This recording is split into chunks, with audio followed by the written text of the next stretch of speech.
오늘 본문을 통해서 하나님의 능력 십자가의 도는 제목으로 말씀을 같이 나누겠습니다. 여러분, 이런 옛날 이야기가 있어요. 옛날 아주 먼 나라에 눈부시게 아름다운 커다란 황금으로 만들어진 세장이 있습니다. 근데 그 안에는 다른 세장 안에 새들이 있는 건 아니에요. 그 세장 자체가 귀한 보석이고 보물이기 때문에 사람들이 이것을 가치 있는 걸로 굉장히 여겼습니다. 사람들은 그 세장을 갖기 위해서 다 자기들의 재산과 지혜를 쏟아부었습니다. 근데 어떻게 하다가 왕의 아들이 놀다가 그 세장 안에 그냥 갇혀버리고 말았어요. 사람들은 왕자를 구하기 위해서 온갖 값비싼 도구와 정교한 계산법을 다 동원해봤지만은 그 왕자를 꺼낼 수가 없었습니다. 또 보석이 박혀있는 망치로 두드려보기도 하고 정밀한 수학 공식으로 문틈의 구조를 분석해봤지만은 문은 요지부동이었어요. 근데 그 저작거리에 볼품없는 한 노인이 다가왔습니다. 그의 손에는 기름때가 묻고 또 녹이 쓴 낡은 열쇠 하나가 들려 있었어요. 사람들은 비웃었습니다. 그런 조잡한 고철 덩어리로 저 찬란한 황금문을 열겠다고? 그러나 노인이 그 녹슨 열쇠를 자물쇠에 넣고 돌리자 딸깍 하는 소리가 나더니 허무할 정도로 그 견고했던 황금문이 쉽게 열리는 거예요. 그래서 왕자가 밖으로 나왔고 살아났습니다. 그리고 그 순간 화려했던 황금 세장은 마치 안개처럼 순식간에 사라져 버렸습니다. 자, 오늘 본문에서 바울이 말하는 십자가는 바로 이 녹슨 열쇠와도 같습니다. 여러분, 세상은 이런 황금 세장처럼 화려한 지혜와 능력을 추구합니다. 그러나 그 안에 갇혀 있는 영혼을 구원해낼 수가 없어요. 세상 사람들이 볼 때 이 십자가는 녹슨 열쇠처럼 정말 가치 없어 보이고 어리석어 보이는 것이 이 십자가입니다. 그러나 정작 우리 영혼을 구원하고 생명을 자유케 하는 것은 바로 가장 미련해 보이고 녹슨 것 같아 보이는 그 십자가이고 십자가의 도, 그 복음입니다.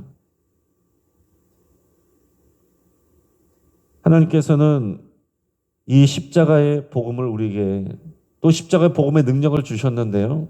그것을 우리가 여기서 십자가의 도라고 말합니다. 근데 이것을 하나님께서 세상의 사람들이 볼 때는 미련해 보이게 하셨어요. 그게 굉장히 중요한 사실입니다. 오늘 본문의 18절에서 25절까지 말씀을 같이 읽어봅니다.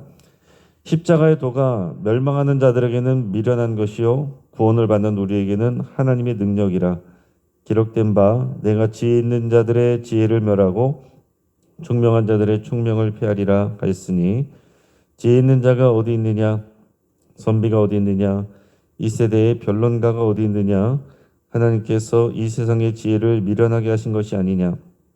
하나님의 지혜에 있어서는 이 세상이 자기 지혜로 하나님을 알지 못하므로 하나님께서 전도에 미련한 것으로 믿는 자들을 구원하시기를 기뻐하셨도다. 유대인은 표적을 구하고 헬라인은 지혜를 찾으나 우리는 십자가에 못 박힌 그리스도를 전하니 유대인에게는 거리끼는 것이요 이방인에게는 미련한 것이로되 오직 부르심을 받은 자들에게는 유대인이나 헬라인이나 그리스도는 하나님의 능력이요 하나님의 지혜니라. 하나님의 어리석음이 사람보다 지혜롭고 하나님의 약하심이 사람보다 강하니라. 아멘. 여러분, 세상 사람들은 이 십자가 이 복음을 이해를 할 수가 없습니다. 신이 죽는다라니, 전능하고 위대하다는 신이 죽는다는 게 말이 되느냐. 능력을 보여줘야 될 그 구원자 메시아가 그 가장 약한 모습으로 끌려가서 십자가에서 처형당해서 죽는다. 그게 말이 되느냐. 그리고 그 유대인 청년 한 사람이 죽었는데 2000년 후에 오늘 내가 구원을 받고 영생을 얻는 것이 그것과 연관이 되고 그 영향력이 나에게 미친다고? 그게 이성적이고 합리적인 말이냐? 이렇게 말할 때 여러분, 세상 사람들에게 뭐라고 대답을 하시겠어요? 어떻게 설명을 하시겠어요? 여러분, 우리는 설명할 방법이 없습니다. 바울은 당시 이 고린도 사회가 추구하던 지혜를 정면으로 반박을 했어요. 그리고 유대인들이 말하는 것도 다 반박을 하는 거예요. 성경에서 말한 것처럼요, 유대인들은요 표적을 구한다라고 했습니다. 그 유대인들은 계속해서 예수님에게도 표적을 보여달라고 그랬어요. 예수님께서 그때도 사람들에게 말씀하셨죠. 요나의 표적밖에는 너에게 보일 것이 없다. 이미 하나님께서 요나의 표적으로 다 보여주셨다. 요나의 표적이 뭐였습니까? 요나가 큰 물고기의 뱃속에 갇혀서 죽을 뻔했다가 3일 만에 다시 살아난 이야기. 그게 하나님이 미리 보여주신 표적이라는 거예요. 예수님이 죽어서 사흘 만에 부활하실 것을 거기서 미리 말씀을 하신 겁니다. 유대인들은 이해를 못했죠.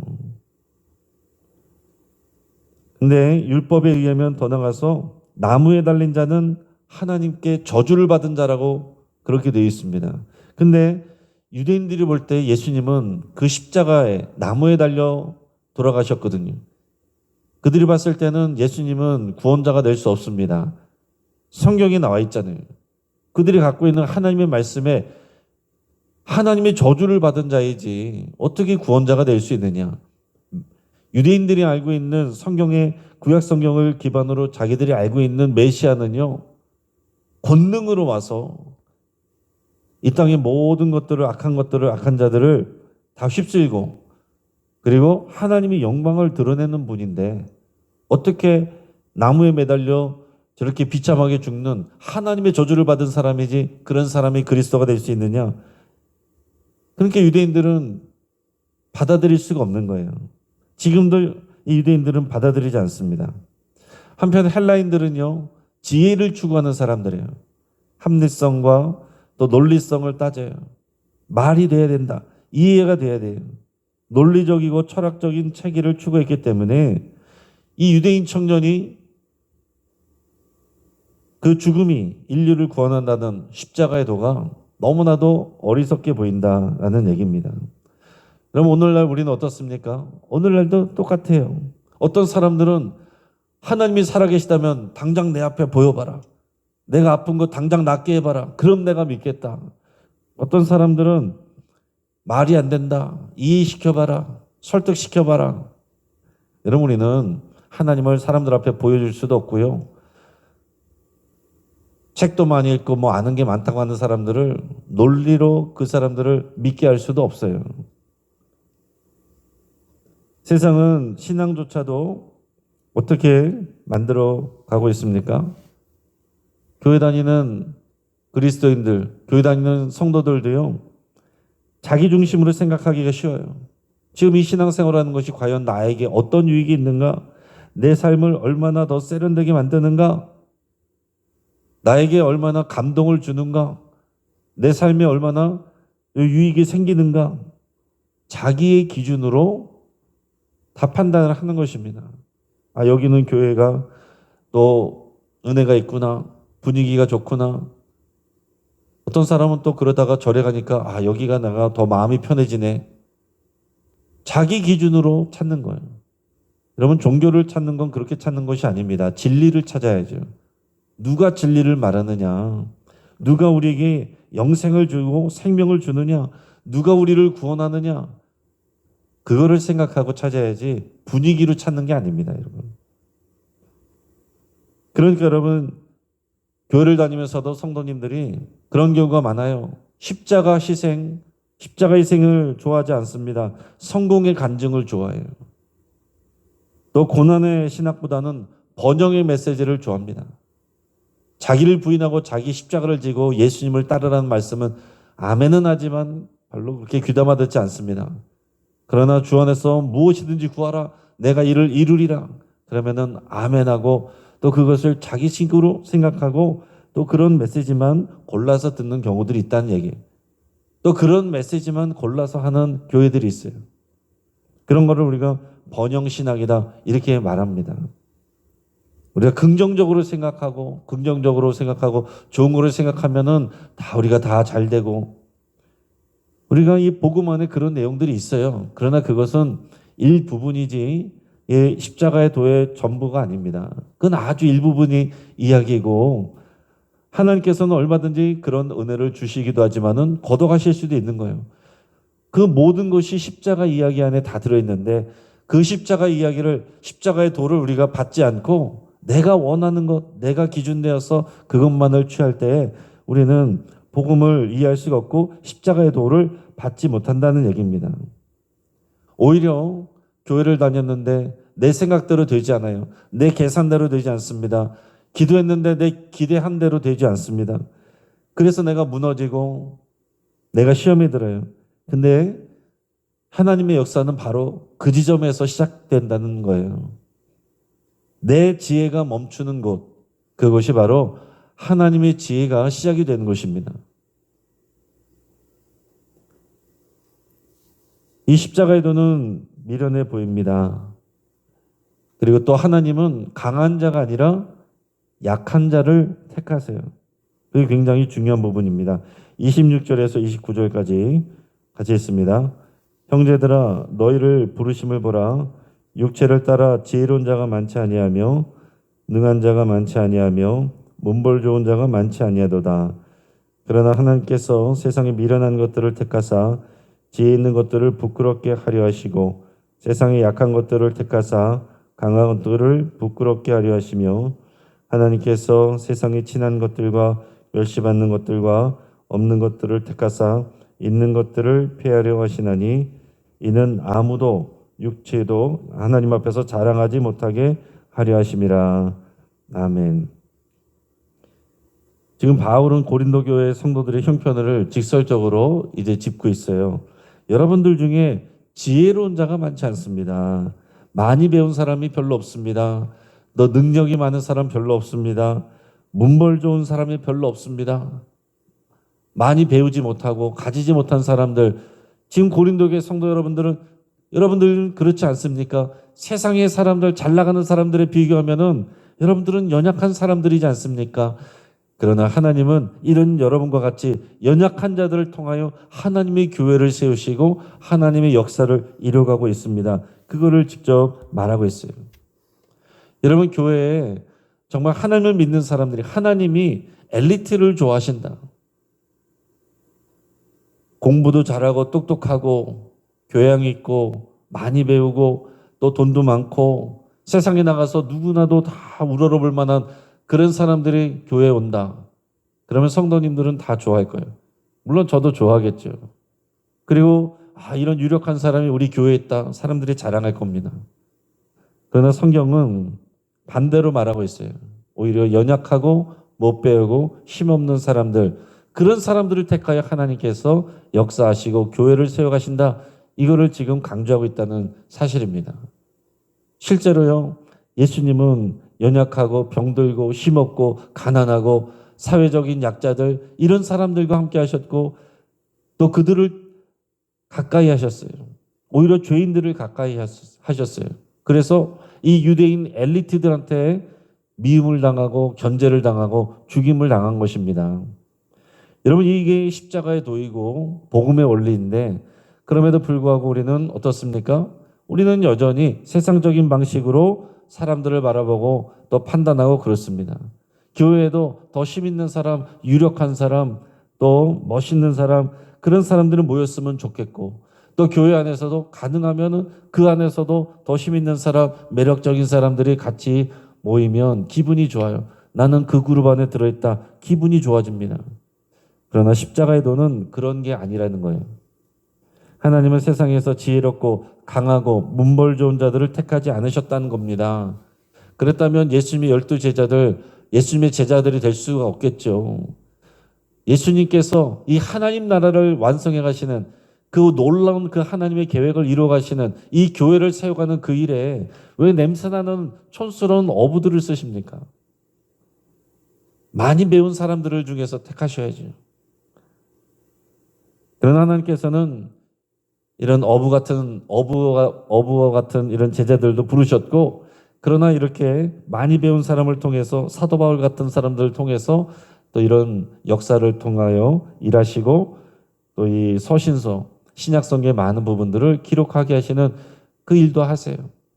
하나님은 연약한 자, 많이 배우지 못한 사람도 쓰시는데 또 많이 배운 사람은 많이 배운 사람대로 또 그렇게 또 사용을 하십니다. 중요한 거는 뭐냐면 사도 바울은 이것을 다 알고 그 십자가의 도를 깨달았기 때문에 내가 가진 모든 이런 스펙들 이것을 배설물처럼 여깁니다. 이렇게 고백했잖아요. 그럼 우리가 공부한 거, 배운 거, 가진 거 의미 없는 거 아니에요. 그러나 십자가의 도에 비하면 배설물과 같다. 뒤집어서 말하면 십자가의 도가 그렇게 위대하고 능력 있고 영광스럽고 아름답다라는 것입니다.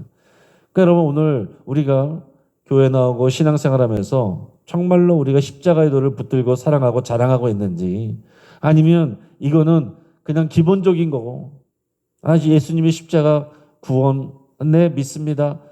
그거는 이미 끝났고 나는 이제 열심히 주여 주여 불러서 또 하나님께서 내게 더 부어주시고 더 많은 사람들의 힘 있는 사람들처럼 되게 해주십시오. 그런 모습으로 신앙생활하고 있지 않느냐고 오늘 성경이 우리에게 묻고 있는 거예요. 우리는 더 나은 스펙, 더 높은 위치를 가져야 하나님께 영광이 된다고 착각합니다. 그래서 내가 힘이 없어지고 하는 일들이 잘 안 되고 사회에서 잘 못 나가면 내가 뭔가 신앙생활을 잘 못하고 있는 게 아닌가. 나에게 무슨 문제가 생기면 내가 무슨 죄가 있는 게 아닌가. 이런 생각들을 쉽게 하게 됩니다. 그러나 오늘 십자가에 대해서 우리 하나님은 연약한 자들을 택하셨다는 것을 여러분 기억하시길 바랍니다. 왜냐하면 무언가를 가진 사람들은요, 하나님을 자랑하지 않아요. 자기가 가진 것을 자랑합니다. 그게 사람들의 기본적인 본성이잖아요. 사람들은 모이면 다 자랑하고 싶어요. 또 사람들은 다른 사람들이 자랑하는 것 때문에 질투를 느끼든지 열등감을 느끼든지 내가 더 많이 자랑하려고 하든지 그러기가 쉬워요. 그러나 우리가 정말로 자랑해야 될 것은 무엇입니까? 우리의 연약함이다라는 거예요. 우리가 하나님 앞에서 연약해 있을 때만 하나님께서 우리를 통하여 역사하시고 우리를 강하게 하시는 것입니다. 그렇기 때문에 결론적으로 30절, 31절에서는 우리에게 질문을 합니다. 과연 우리는 무엇을 자랑하는가? 우리 30절, 31절 같이 읽습니다. 너희는 하나님으로부터 나서 그리스도 예수 안에 있고 예수는 하나님으로부터 나와서 우리에게 지혜와 의로움과 거룩함과 구원함이 되셨으니 기록된 바 자랑하는 자는 주 안에서 자랑하라 함과 같게 하려 함이라. 아멘. 여러분 이 고백이 이 말씀이 정말로 우리의 믿음이 되고 고백이 될 수 있기를 바랍니다. 너희는 이 고린도 교회 성도들이죠. 하나님으로부터 나서 여러분 우리는 하나님으로부터 나온 사람들입니다. 그리스도 예수 안에 있다. 하나님으로부터 나서 우리는 그리스도 예수 안에 있는 사람들이에요. 예수님은 어떤 분이냐? 하나님으로부터 나와서 우리에게 지혜와 의로움과 거룩함과 구원함이 되셨다. 여러분 이게 우리의 고백이어야 돼요. 예수님이 우리의 지혜입니다. 예수님이 우리의 의로움입니다. 예수님이 우리의 거룩함입니다. 예수님이 우리의 구원함입니다. 여러분 세상 사람들은 지혜를 추구해요. 세상에 많은 지식인들이 오히려 기독교를 평가하고 교회를 평가하고 또 예수님도 평가하고 하나님도 평가해요. 그러나 예수님이 진정한 지혜입니다. 예수님이 모든 사람들을 평가하시는 거예요. 유대인들은 자기들이 행한 그런 율법적인 일들, 종교적인 일들을 그걸 가지고 자기들의 의로움을 삼아요. 그것을 자기의 거룩함으로 삼아요. 그래서 자기가 구원받는다고 생각합니다. 그러나 오직 이 의로움과 거룩함과 구원함은 예수 그리스도께 있습니다. 그래서 자랑하는 자는 주 안에서 자랑하라. 주 안에서 자랑하라. 주 안에서 자랑한다는 건 뭐겠어요? 첫째는 주님을 자랑하는 거예요. 나를 위해서 십자가에서 죽으신, 그리고 사흘 만에 부활하신, 그리고 성령, 약속하신 성령을 보내주신 예수 그리스도를 사랑하고 자랑하는 겁니다. 그리고 또 하나는 주 안에서 자랑한다는 것은 그 예수님을 믿고 자랑하기 때문에 나의 연약함을 자랑하는 거예요. 나의 실패, 나의 연약함, 이마저도 주 안에서 자랑할 수가 있다는 거예요. 나의 연약함이 하나님의 강하심이 되기 때문에. 그러니까 여러분 교회 안에서 내 부끄러운 일들은 다 감추고 연약한 것들 감추고 실수한 것들 감추고 죄도 숨기고 병도 숨기고 그 신앙적인 자세가 아닙니다. 신앙생활을 겉으로 하게 돼요. 병도 알리고 내 실수도 알리고 나의 죄성을 스스로 폭로하고 서로 고백하고 그럴 때 십자가의 능력이 나타나는 것입니다. 사람들 앞에서 있는 척, 거룩한 척, 잘 되고 있는 척. 내 속마음은 그렇지 않는데 나눠지지 않아요. 나눴다가는 소문날까 봐. 사람들이 수근거릴까 봐. 하나님의 지혜와 능력이 나타날 기회가 없는 겁니다. 그래서 여러분 우리가 지금 교회에서 신앙생활하고 있는 것이 전부라고 생각하고 이렇게 하면 참 교회는 힘들어. 그게 진짜가 아니라는 거예요. 오늘 말씀 가운데 십자가에도 십자가의 능력을 여러분 정말로 깊이 배우시고 경험하시기를 바랍니다. 내가 경험한 교회 생활 그게 진짜가 다가 아니에요. 십자가 도안에서 우리가 정말로 누리는 것, 나의 약함을 자랑하는 것이 신앙생활의 능력을 경험하게 되는 지름길입니다. 영국의 정치가 이 윌리엄 윌버포스라는 사람이 있죠. 이 사람은 노예제 폐지를 주장하고 평생을 여기를 위해서 헌신을 했습니다. 당시에 이 세상의 지혜를 볼 때는 바보 같은 일이에요. 그 당시에 노예제도는 이 영국의 경제를 지탱하는 필수적인 시스템이었거든요. 그게 지혜예요. 세상의 지혜였습니다. 그래서 이 윌버포스는 정계에서도 조롱을 받고 미련한 자라고 취급을 당했습니다. 그가 가진 힘은 돈도 권력도 아니었고요. 십자가 앞에서 깨달은 모든 인간은 평등하다. 이 하나님의 지혜뿐이었습니다. 그는 50년 가까이 자신의 모든 사회적 지위를 포기하고 투쟁해서 결국에는 노예제를 폐지했어요. 그는 마지막에 이런 고백을 했습니다. 세상은 나를 미련하다고 했지만 나는 십자가의 지혜를 따라갔을 뿐입니다. 오늘을 살아가고 평생을 살아갈 저와 여러분들이 오늘 세상의 지혜를 따라가고 자랑하고 부러워하는 것이 아니라 오직 십자가의 도를 자랑하고 의지하기를 주의 이름으로 축복합니다. 같이 한번 기도하겠습니다. 오늘 말씀을 붙잡고 함께 기도하겠습니다. 내가 지금 자랑하고 원하던 표적과 지혜를 십자가에 못 박기로 주님 앞에 내려놓기로 여러분 결단하시기 바랍니다. 이게 꼭 돼야 내가 주님을 믿는다. 그 생각 자체를 십자가 앞에 내려놓으시길 바랍니다. 또 오직 미련해 보이는 십자가의 도를 붙들기로 여러분 결단하시기 바랍니다. 내가 아는 막연한 그냥 십자가가 아니라 그 십자가의 도, 그 십자가 복음의 능력을 내가 붙들기로 여러분 결단하시고 나의 연약함을 숨기지 않고 오히려 주 안에서 드러내기로 여러분 결단할 수 있길 바랍니다. 거기서 하나님의 능력이 시작이 됩니다. 우리 환우들을 위해서 함께 기도하시고 여러분들의 치유를 위해서 기도하시고 오늘 저녁에 있을 수요 예배에 하나님의 은혜를 부어주시도록 오늘 저녁에 수요 예배 있습니다. 그리고 오늘 지방선거를 통해서 신실한 일꾼들이 세워지도록 하나님이 세워주시기를 우리 간절한 마음으로 함께 기도하겠습니다. 주여 한번 부르짖고 합심해서 함께 기도합니다. 주여